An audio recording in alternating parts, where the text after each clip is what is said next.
Revisiting Limbo before the Ultra Revamp update. The intro for the game has this drone crashing into a wall, which will then reveal the New Blood logo. I kinda miss this intro. I wish there was a way to see it in current versions. The most obvious change is that the box texture is clearly fake. In recent updates, it feels quite strange seeing this image of a grass field you can't reach and holographic trees. But in this version, you can very clearly tell that you are boxed in, since the grass just hard cuts off, and the trees have collision, making it feel like a regular level. The red skull is on a red pedestal instead of a grey one, and placed in the skull does not create little smoke effect. And there is no lion statue with the sun in its mouth. 1-2 also uses the exact same starting song as 1-1.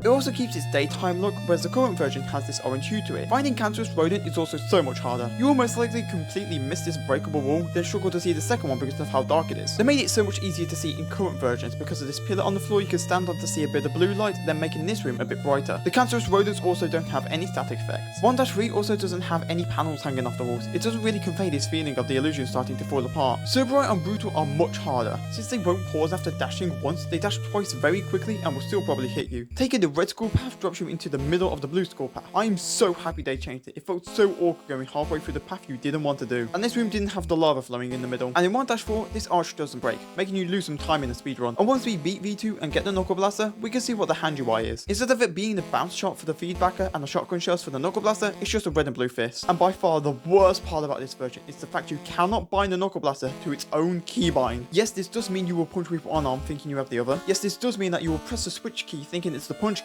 And yes, your ass will be caught trying to parry with the Knuckle Blaster. Having to faff about with switching arms was the biggest reason why I used to hate the Knuckle Blaster. And something I forgot to mention in the prelude video is that 0-3 and 0-4 only have 3 secret orbs. Overall, I think this is my second favourite level change. They did a much better job at conveying this whole illusion setting and making the layer feel a bit more memorable and unique.